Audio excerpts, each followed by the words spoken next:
स्वागत है आपका छत्तीसगढ़ कौशल्या भूमि में। मैं हूं आपके साथ। जो बुलेटिन की शुरुआत करते हैं। सुकमा जिले से बड़ी खबर सामने आ रही है। जिले में सुरक्षा बलों की बड़ी कार्रवाई, 10 नक्सलियों को मार गिराया। सीएम साय ने किया एक्स पर पोस्ट।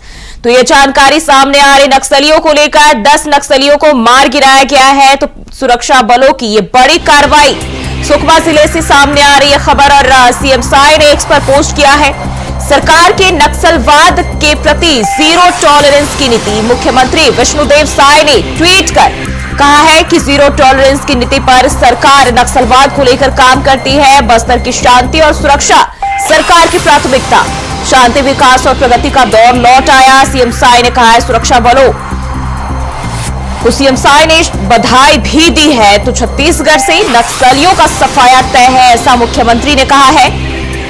वहीं नक्सलवाद की प्रति जीरो टॉलरेंस की नीति पर सरकार काम करती है। सीएम साय ने अपने सोशल मीडिया अकाउंट एक्स पर पोस्ट किया है। और सुरक्षा बलों की यह बड़ी कार्रवाई, 10 नक्सलियों को मार गिराए जाने पर सीएम ने एक्स पर पोस्ट कर सुरक्षा बलों को सराहना की है उनकी और उन्हें बधाई भी दी है। बढ़ते आगे। सीएम साय अपने 2 दिवसीय दिल्ली दौरे से वापस राजधानी लौटे। वापसी के बाद सीएम साय ने पत्रकारों से बातचीत की। उन्होंने बताया कि अपने 2 दिवसीय दिल्ली दौरे के दौरान उन्होंने गृह मंत्री अमित शाह और उड्डयन मंत्री से मुलाकात की। इसमें छत्तीसगढ़ को कई सौगातें मिली हैं।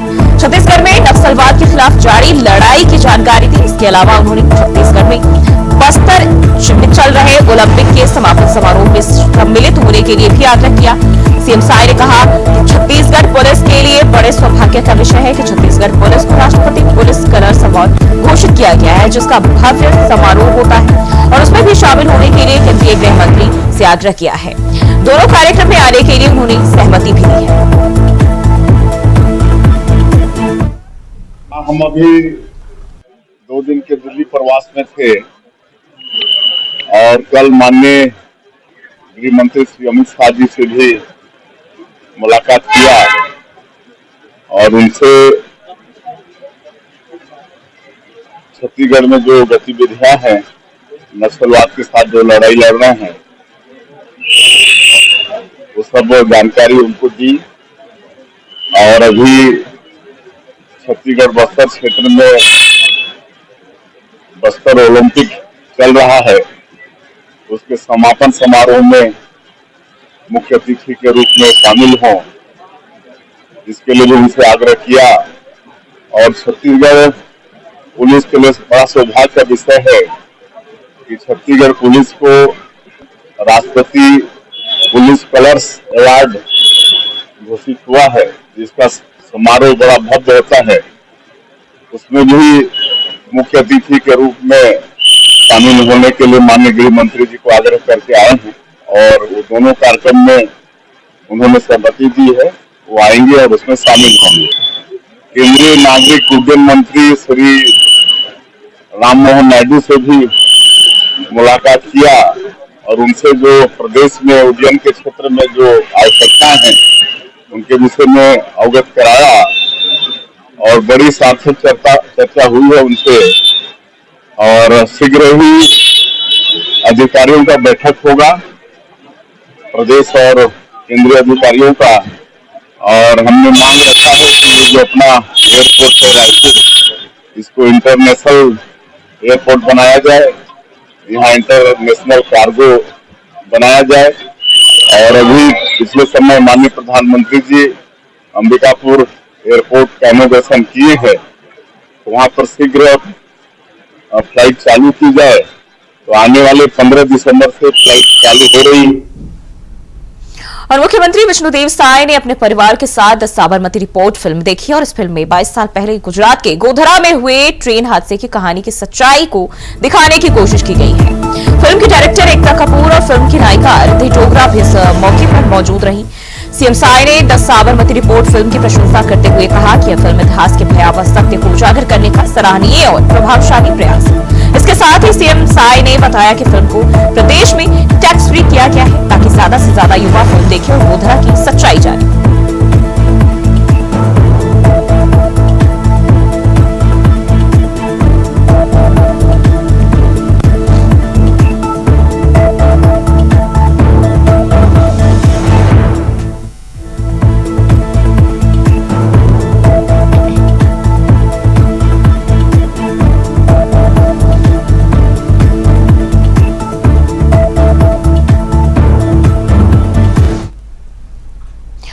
रायपुर में गुड गवर्नेंस पर 2 दिवसीय रीजनल कॉन्फ्रेंस का आज समापन हो रहा है, जिसमें देश के विभिन्न राज्यों के 150 प्रतिनिधि हिस्सा ले रहे हैं। और इस सम्मेलन में गुड गवर्नेंस की बेस्ट प्रैक्टिसेस, नागरिक सशक्तिकरण, शासन प्रशासन और कामकाज के साथ नागरिक सेवाओं की आम जनता तक पहुंच को आसान बनाने के लिए विभिन्न ई प्लेटफॉर्म के उपयोग आदि से संबंधित विषयों पर हुए विचार विमर्श के दौरान वक्ताओं ने कहा कि सुशासन के लिए जन भागीदार बेहद जरूरी है, जिसके जरिए कठिन से कठिन चुनौतियों का समाधान भी किया जा सकता है।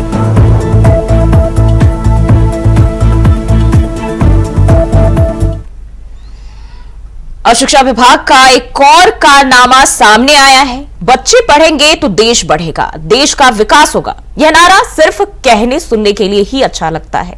जी हां, यह नारा सिर्फ छत्तीसगढ़ में कहने सुनने में अच्छा लगने के लिए जनप्रतिनिधि की तरफ से बोला जाता है। वैसे तो छत्तीसगढ़ शिक्षा विभाग अपने कारनामों को लेकर हमेशा ही सुर्खियों में रहता है। स्कूलों में शिक्षक शराब पीकर जाते हैं तो किसी स्कूल में बच्चों से काम कराया जाता है, और ये सब आम बातें हैं यहाँ के लिए। लेकिन हद तो तब हो गई जब एक निजी स्कूल के संचालक के परिवार की शादी के लिए स्कूल को 3 दिनों के लिए बंद कर दिया गया। और वही स्कूल बंद करने को लेकर जब इंडिया वॉइस संवाददाता ने रायपुर शिक्षा अधिकारी विजय खंडेवाल से बात की, तो शिक्षा अधिकारी विजय खंडेवाल का जवाब सुनकर आप भी दंग रह जाएंगे। उनका कहना था कि शादी की वजह से बच्चों की जो पढ़ाई बाधित हुई है, उसको एक्स्ट्रा क्लास लेकर पूरा कर लिया जाएगा। सीबीएसई और सीजी बोर्ड के नियमानुसार स्कूल में शैक्षणिक कार्य के और खेल कूद के अलावा कोई भी कार्य और व्यापारिक गतिविधि की अनुमति नहीं दी जाती है। लेकिन प्रदेश में शायद सरकार के बनाए नियम लागू नहीं होते हैं। जानकारी हमारे को भी प्राप्त हुई थी, हम लोग गए थे, देख के आए हैं। वहां पर जो हमको सूचना मिली है, हमने उनसे पूछताछ करी तो उन्होंने कहा कि कल स्कूल लगा था, कल भी पेरेंट्स टीचर्स मीटिंग कराए थे, आज भी दिन पेरेंट्स टीचर्स मीटिंग ऑर्गेनाइज हुई और कल पूरा दिन स्कूल लगेगा। और जो एक दिन स्कूल थोड़ा बहुत जो नुकसान हुआ है पढ़ाई का। और इसी खबर पर ज्यादा जानकारी के साथ मनोज शुक्ला हमारे सहयोगी हमारे साथ रायपुर से जुड़ चुके हैं। मनोज, जिस तरीके से हम देखें, रायपुर में शिक्षा विभाग के जो कसीदे पढ़े जाते हैं वो साफ तौर पर एक बार फिर से पूरी जो कहानी है शिक्षा विभाग की बयां करती है। जी बिल्कुल, जिस तरह से शिक्षा विभाग के जिला शिक्षा अधिकारी का बयान सामने आया, उसको जानकर खुद को हैरानी हुई कि इस तरह की बातें जिले के शिक्षा अधिकारी महोदय द्वारा ये बातें कहा गया कि जो बच्चों का प्रभावित हुआ है शिक्षा, उसको जो है उसको आगे हम किसी भी तरह से उसको पूरा करा लेंगे। तो ये बड़ा बयान सामने निकलते, इससे तो साफ ये दिखता है कि छत्तीसगढ़ में शिक्षा का जो स्तर है, शिक्षा के जो कारनामे शिक्षा विभाग के आए दिन देखने सुनने को मिलते हैं। कई स्कूलों में शिक्षक शराब पीकर शिक्षा अवधि के दौरान सोए पाए जाते हैं, कई शिक्षक शराब पीकर बच्चों को गाली गलौज बच्चों के साथ करते हैं, इस तरह की। और वही जो जनप्रतिनिधि उनके दावे तो बड़े बड़े होते हैं कि देश का भविष्य है, बच्चे उनको शिक्षा बहुत ही जरूरी है, तमाम तरह की बातें करते हैं। जो अब ये इन सब चीजों से अंदाजा लग जाता है कि सिर्फ अब ये जो घोषणाएं होती है शिक्षा को लेकर, बच्चों को पढ़ाने को लेकर, तो ये सिर्फ खोखले दावे साबित होते हैं। लेकिन इस तरह की मनोज लापरवाही जो आती है शिक्षा विभाग की ओर से, क्यों आती है, क्यों इस पर सख्ती नहीं हो पा रही? जी जी, अब ये बड़ा सवालिया निशान छत्तीसगढ़ में शिक्षा विभाग को लेकर खड़ा हो रहा है। तो जिस प्रकार से शादी के लिए 3-3 दिन बच्चों की शिक्षा को प्रभावित किया जा रहा है, स्कूलों में ताला लगा दिया जा रहा है शादी के नाम पर, जबकि किसी भी कानून में यह नहीं लिखा है कि कोई भी, चाहे वो निजी संस्थान हो या सरकारी संस्थान हो, शादी विवाह के लिए संस्थान को बंद करके जो है बच्चों की पढ़ाई बंद करके जो है शादी कराया जाए। तो ये बड़ा सवालिया निशान शिक्षा विभाग के साथ साथ शासन प्रशासन के ऊपर भी बड़ा सवालिया निशान खड़ा करता नजर आ रहा है। और देखने वाली बात यह है कि अब ये विभाग भी छत्तीसगढ़ में शिक्षा विभाग मुख्यमंत्री विष्णुदेव साय के पास है। अब इस पर समाचार प्रकाशित होने के बाद सीएम शाह इस पर क्या कार्रवाई करते, साथ ही साथ जिला शिक्षा अधिकारी के ऊपर क्या कार्रवाई करते और निजी संस्थान जो कृष्णा पब्लिक स्कूल है उस पर क्या कार्रवाई करते, अब ये देखने वाली बात होगी। विभाग जरूर सीएम साय के हाथ में, लेकिन व्यवस्था उतनी ही लचर है। जी जी बिल्कुल, लगातार शिक्षा विभाग की जो खस्ता हाल देखने को मिलता है, आए दिन बच्चे धरना प्रदर्शन करने के लिए, सड़क पर उतरने के लिए बाध्य हो रहे हैं। ऐसी घटनाएं अब ये आम बात हो गई शिक्षा विभाग के लिए। इसके बावजूद शिक्षा विभाग कहीं न कहीं अपने कारस्तानी के नाते आए दिन सुर्खियों में बना रहता है। जी बिल्कुल, अगर हालात ये रहे कैसे बच्चे पढ़ेंगे और कैसे देश बढ़ेगा? क्योंकि ये नारा जब वोट का टाइम होता है, सभी जनप्रतिनिधि लोगों के बीच जाते हैं, प्रत्याशी जाते हैं, तरह तरह की बातें करते हैं, बच्चे देश का भविष्य है, ये नारा होता है सभी सरकार का, लेकिन जो हालात है वो इससे हटके हैं। जी बिल्कुल, जिस तरह से शिक्षा विभाग का ये कारनामा सामने आया है, जबकि संज्ञान में आने के बाद जिला शिक्षा अधिकारी वहां पर गए हैं, खुद अपनी आंखों से देखे, लेकिन उसके बाद गोल मटोल जवाब दे रहे हैं, तो कहीं न कहीं जो है शिक्षा विभाग के ऊपर सवालिया निशान खड़ा हो रहा है। बच्चों की शिक्षा के लिए जो है छत्तीसगढ़ की सरकार को संवेदनशील होने की बहुत बड़ी आवश्यकता आप देखने को मिल रही है। जी लेकिन इन कारनामों पर मनोज हम देखें लगाम क्यों नहीं लग पाता है? अक्सर ही कभी शिक्षक को लेकर और कभी जो व्यवस्थाएं हैं उनको लेकर सवाल खड़े होते रहते हैं। विभाग सीएम खुद अपने हाथों में ले रखे हैं, कमांड वो खुद कर रहे हैं, कहां कमी रह जा रही है? जी आपको बता दूं, कहीं न कहीं ये जो सब कारस्तानी शिक्षा विभाग की आए दिन देखने को मिलती है, कहीं न कहीं इसमें शासन प्रशासन दोनों की गलतियां मानी जा सकती है। जिस हिसाब से रोज आए दिन जो है खबरें प्रकाशित हो रही हैं शिक्षा विभाग को लेकर, सिर्फ छत्तीसगढ़ ये राजधानी की बात न करके पूरे प्रदेश में जो है आए दिन देखा जा सकता है, कहीं धरना प्रदर्शन हो रहा है, कहीं स्कूलों में शिक्षक नहीं है, कहीं स्कूलों में बिल्डिंगे नहीं है। बिल्कुल जी मनोज बने रहिए हमारे साथ, आगे भी आपका रुख करते हैं। बच्चों के भविष्य के साथ खिलवाड़। बढ़ते आगे, राजधानी रायपुर में एक हवलदार की प्रताड़ना से तंग आकर एक युवक ने खुदकुशी कर ली। परिजनों का आरोप है कि पुलिस ने उनके बेटे को बिना किसी वजह थाने में बैठाया था, जिसके बाद शहजाद खान ने सुसाइड कर लिया। गुस्साए परिजनों ने ग्रामीणों समेत शव को थाने के बाहर रखकर प्रदर्शन किया। बता दें कि युवक ने आत्महत्या करने से पहले एक सुसाइड नोट लिखा था, जिसमें मृतक युवक ने पुलिस कांस्टेबल का नाम सहित अन्य नाम लोगों के शामिल होने के नाम भी उसमें लिखे हैं और झूठे मामले में फंसाने का आरोप लगाया है। पोस्टमार्टम के बाद गुस्साए परिजनों ने थाने का घेराव कर दिया और थाने में पुलिस वालों के खिलाफ जमकर नारेबाजी की है। बताया जा रहा है कि मोहल्ले में बच्चों के आपसी झगड़े के मामले में शहजाद शेख के खिलाफ एफआईआर दर्ज की गई थी। ये हुआ कुछ ऐसा था कि 10 दिन पहले कुछ झगड़ा वगैरह हुआ था बच्चों में। हाँ। तो वो बच्चों से बड़ों में आ गया था। अच्छा। तो बड़ों में आने के बाद ऐसा हुआ कि जो हमारे मामा थे, हाँ। उनके ऊपर कुछ ज्यादा ही कार्रवाई हो गई थी, हाँ। है ना, उनको ऐसी धारा लगा दिया गया था, जबकि मामला था बच्चों का। अच्छा। पर वो बड़ों तक का ऐसा आ गया कि ऐसी धारा लगा दी कि क्या बोलते हैं अपना दारू वगैरह का गैर जमानती धारा। हाँ, गैर जमानती धारा, जिसमें के जमानत हो ही नहीं सकती। तो ऐसी धारा लगाई गई जिसमें वो 1.5 दिन थाने में गुजारे। हम लोग यहाँ छोड़वाने के लिए आए तो 48 घंटा हो चुका था इनको थाने में यहाँ पे बैठे। अच्छा। तो और ये कमाने खाने वाले एक लौटे थे घर में। अच्छा। इनके 2 बच्चे हैं और बच्चों को भी अंदर कर दिया गया था और पिताजी को भी अंदर कर दिया गया था। तो इस वजह से एक ईमानदार इंसान के ऊपर अगर उल्टा सीधा कर इल्जामात लगेगा तो वो जाहिर सी बात है कुछ भी अपनी इज्जत बचाने के लिए जो भी इंसान कर रहा है वो करेगा।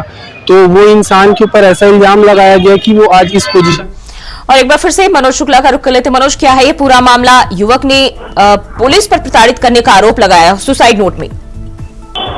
जी आपको बता दूं, ये राजधानी के संतोषी नगर क्या मामला है जो टिकरापारा थाना अंतर्गत आता है। और यहाँ पर जो घटना देखने को मिली उससे जो है पूरा पुलिस प्रशासन शर्मसार नजर आ रहा है। जिस तरह से पुलिस विभाग के एक हवलदार द्वारा आदमी को प्रताड़ित किया गया और एक सीधे साधे आदमी को ऊपर संगीन धाराओं की बात करके 50,000 रुपए की डिमांड किया गया, तो ये मामला पूरा खुलकर सामने आ गया। आपको बता दूं, छत्तीसगढ़ में कानून व्यवस्था के नाम पर वैसे भी जो है यहाँ पर आए दिन रोज हत्याएं, मर्डर, चाकूबाजी की घटना में में काफी बढ़ोतरी देखने को मिल रही है। उसके बाद ऐसी घटना सामने निकल कर आ रही है, वो भी राजधानी रायपुर में, जिससे जो है पूरा एक चर्चा का विषय बना हुआ है। पुलिस प्रशासन के लिए एक शर्मसार कर देने वाली घटना सामने निकल कर आई है कि और घर का मुखिया को आत्महत्या करना पड़ गया पुलिस की प्रताड़ना से। ये बड़ी बात सामने निकल गई, जिससे पूरे थाने का घेराव का वहां पर हो गया था। इसी तरह से तो अब क्या मांग की जा रही है लोगों की तरफ से, जो ग्रामीण उसमें शामिल है, जो लोग घेराव कर रहे हैं उनकी ओर से? की मांग है, उनके परिवार की मांग है कि जो पुलिस वाला है महेश, उनके ऊपर भी जो है आपराधिक मुकदमे दर्ज हो और इसकी आनंद फानंद में न्यायिक जांच की घोषणा कर दी गई है। जी आपको बता दें कि इस मामले में इतनी गंभीरता से जो है राजधानी का मामला था और पूरे छावनी में तब्दील हो गया था टिकरापारा थाना, और वहां पर किसी तरह से पुलिस ने काफी मान मनोबल के बाद मामला शांत हुआ और वहां न्यायिक जांच का आदेश भी दिया गया है। बिल्कुल, बहुत बहुत शुक्रिया मनोज तमाम जानकारी के लिए।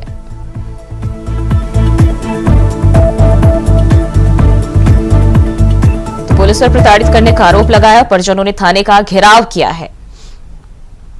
बढ़ते आगे, बिटकॉइन मामले में ईडी की कार्रवाई पर छत्तीसगढ़ में सियासत गरमाई हुई है। पूर्व सीएम भूपेश बघेल ने बीजेपी के आरोपों पर पलटवार करते हुए कहा कि मैं किसी गौरव मेहता को नहीं जानता। बीजेपी अगर मेरा नाम ले रही है तो किस प्रूफ के साथ ले रही है? साथ ही पूर्व सीएम बघेल ने आगे कहा कि ऐसे आरोप लगाने वालों के ऊपर मानहानि का केस दर्ज करूंगा।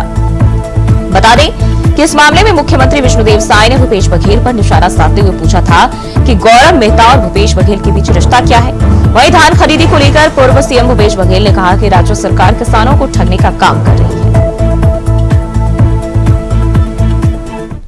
दिल्ली प्रवास में थे और कल माननीय गृह मंत्री श्री अमित शाह जी से भी मुलाकात किया और उनसे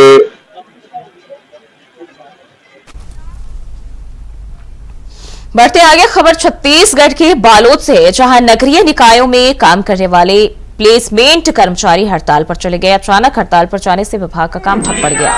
नाराज कर्मचारियों का कहना है कि जब तक उनकी 3 सूत्रीय मांगे पूरी नहीं होंगी वो हड़ताल पर डटे रहेंगे। और कर्मचारियों का कहना है कि कोरोना के दौरान जान की परवाह नहीं करते हुए उन्होंने काम किया, बावजूद इसके उनके काम का सम्मान विभाग ने नहीं किया और सालों से उनकी मांगे भी लंबित पड़ी है।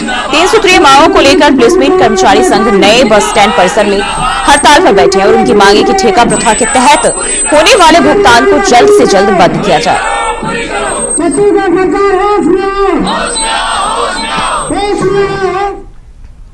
और खबरों में बढ़ते आगे, छत्तीसगढ़ में सरकारी धान खरीदी जारी है। कमिश्नर महादेव कावरे ने बलौदाबाजार जिले के धान खरीदी केंद्रों का निरीक्षण भी किया और उन्होंने बारदाना, स्टॉक, किसान पंजीयन, टोकन रजिस्टर, पास मशीन, इलेक्ट्रॉनिक काटा का निरीक्षण किया। इसके साथ ही किसानों से चर्चा भी की। किसानों ने उन्हें बताया कि अभी तक कोई तकलीफ नहीं है।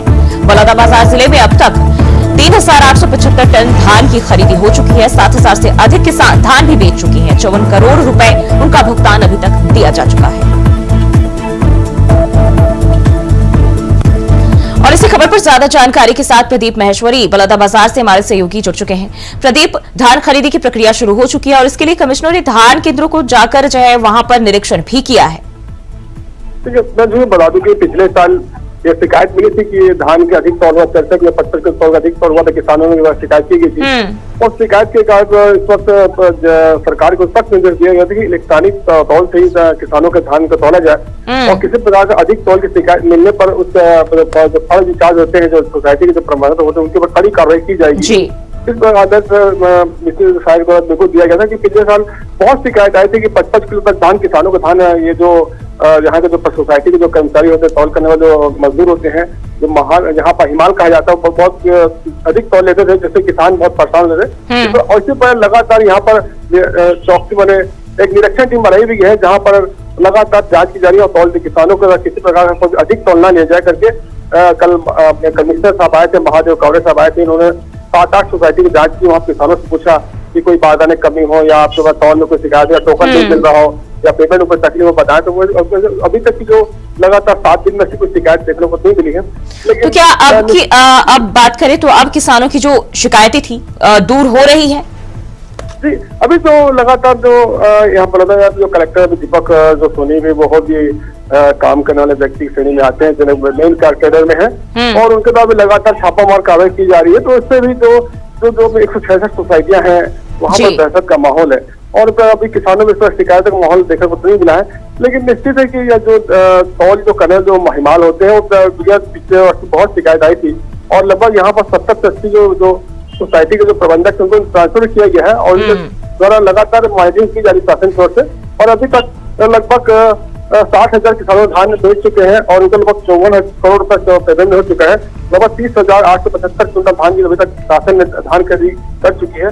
याद है कि छत्तीसगढ़ में धान की किसानों को पूरी हमारे राजनीति की है और धान खरीदी एक मुख्य मुद्दा होता है। जी, यानी कि इस बार संभावना है कि किसानों की जो शिकायतें हैं काफी हद तक उन्हें कम किया जा सके और इसी को लेकर ये निरीक्षण भी किए जा रहे हैं। बहुत बहुत शुक्रिया प्रदीप तमाम जानकारी के लिए।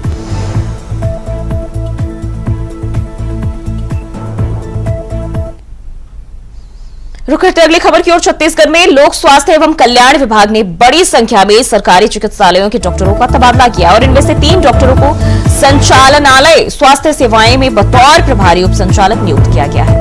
वहीं कई सरकारी चिकित्सालयों में पदस्थ 15 विशेषज्ञों और चिकित्सा अधिकारियों को दूसरे अस्पतालों में पदस्थ किया गया है। और स्वास्थ्य मंत्री श्याम बिहारी जायसवाल अपने 1 दिवसीय दौरे पर दुर्ग पहुंचे, जहां उन्होंने नागपुर स्थित जैन मंदिर का दर्शन कर श्री महावीर चिकित्सा आयोग विज्ञान चिकित्सा महाविद्यालय सम्मेलन में हिस्सा लिया। दुर्ग जिले के नागपुर स्थित श्री महावीर प्राकृतिक योग विज्ञान चिकित्सा महाविद्यालय में 7 राष्ट्रीय प्राकृतिक चिकित्सा दिवस समारोह का आयोजन किया गया। मुख्य अतिथि के रूप में स्वास्थ्य मंत्री श्याम बिहारी जायसवाल मौजूद रहे।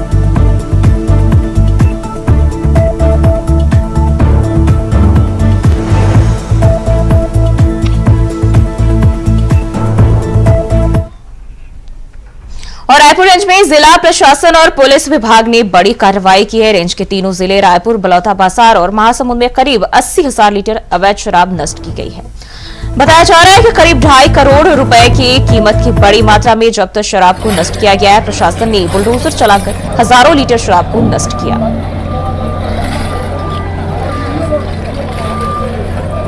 पुलिस की ओर से बड़ी कार्रवाई और 80,000 लीटर अवैध शराब।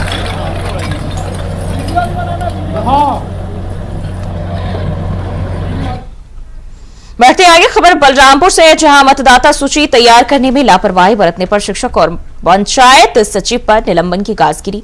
निलंबन अवधि में दोनों को निर्वाचन कार्यालय में अटैच किया गया। आम निर्वाचन 2024-25 के लिए मतदाता सूची तैयार की जा रही है और इस दौरान काम में लापरवाही बरतने पर माध्यमिक शाला सिलाजू में पदस्थ शिक्षक रामलाल चौरे और ग्राम पंचायत सिलाजू में पदस्थ पंचायत सचिव बुद्धदेव सिंह को निलंबित किया गया है। निलंबन की कार्रवाई कलेक्टर और जिला निर्वाचन अधिकारी ने की है।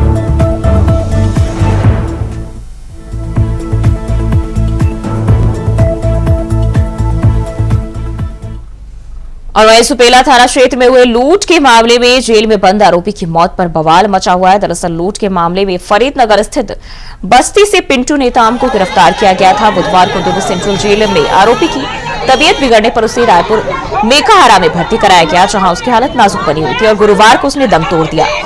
बताया जा रहा है कि ब्रेन स्ट्रोक से जान गई है। सीएसपी सत्यप्रकाश तिवारी ने बताया कि पुलिस कार्रवाई या जेल में उसके साथ किसी भी तरह की मारपीट या उत्पीड़न जैसी कोई घटना नहीं घटी। मृतक पिंटू नेताम के साथ पुलिस द्वारा मारपीट किए जाने की भ्रामक खबर जानबूझकर फैलाई जा रही है और कानून व्यवस्था की स्थिति खराब करने की कोशिश की जा रही है। पिंटू को अंदर किए थे। पिंटू हमारा ही जात वाला है, नाते है रिश्ता में, उसी को अंदर किया था। वो कैसा किए है क्या नहीं किया है वो कोमा में चला गया है। उसी का लिए हम कहाँ जाएंगे? उसी का हिसाब मांगने आया है तो हमारे ऊपर लाठी चार्ज कर दी पुलिस वाले टीआई। पिंटू कब गया था जी? पिंटू 9 तारीख को गया था, अगले महीना का 9 तारीख। और छत्तीसगढ़ को शलय भूमि में फिलहाल के लिए बस इतना ही। खबरों के लिए देखते रहिए इंडिया वॉइस।